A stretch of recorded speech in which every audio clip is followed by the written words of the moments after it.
The bodies of 18 fallen soldiers killed in eastern DRC are heading to the Entebbe International Airport in Uganda for repatriation and are likely to arrive in South Africa later on today. For an update, let's now chat to SABC News International editor Sophie Mkwena. Sophie, a very good morning to you. Thanks indeed for joining us on the show this morning. After so many logistical bottlenecks and delays, what can you tell us about the state of the repatriation process?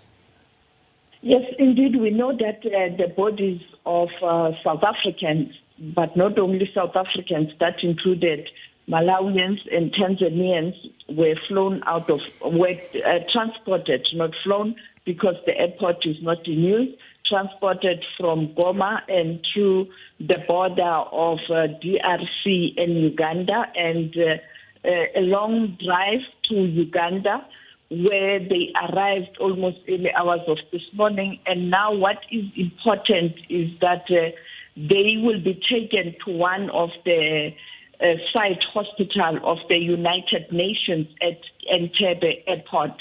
You know that the United Nations has got many areas where they have these refugees, and in these countries where they have large number of refugees, they do have these hospitals where they take people to those hospitals, or where they have their soldiers, like, for example, MONUSC soldiers in the Great Lakes region, where they get treated. And therefore, they will be taken there.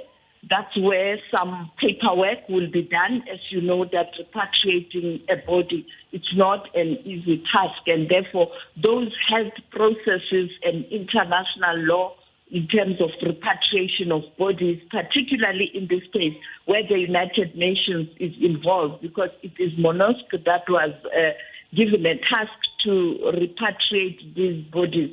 Then after all those processes, in the presence of officials from South Africa, from different departments, then they will be flown to South Africa. But nobody will be allowed on arrival, because then in South Africa again, certain processes must be done in terms of the laws of South Africa when you are repatriating bodies. And you would recall, because they were killed some few weeks ago, and the situation in that country is terrible.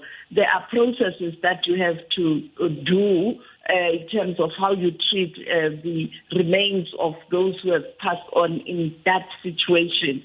And then we will know, perhaps in few days to come, when will these bodies be handed over to their families. And therefore, there's hope that nothing will delay transporting the bodies from Uganda to South Africa. But, these processes are very complex. You are going to say they will arrive later today, only to find that there were delays that side. But definitely families of the deceased can now look forward to receiving their remains and start preparing for funerals so that they can find closure. The bodies are now out of the DRC. Now, Sophie, we do understand that the South African government was firmly opposed to the idea of, passing the remains through Rwanda, ostensibly because they don't want to give President Paul Kagame, a propaganda opportunity to demonstrate his victory over South African and, the regional forces.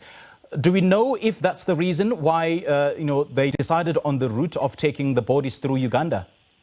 No one will come in public to confirm that from government, because remember what the president said yesterday to the media, that he doesn't want to engage in mudslinging.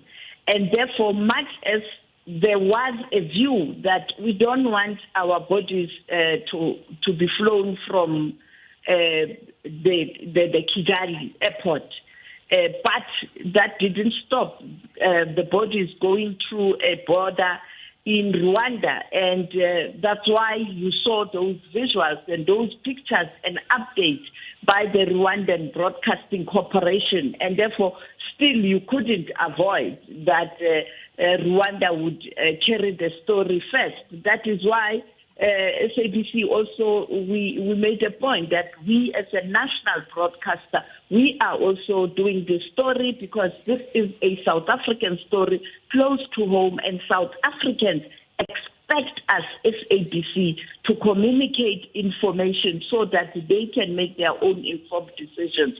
But there was no way you could have stopped the media in the Great Lakes region to do that. But I think the other important issue is that the president has just departed the airport.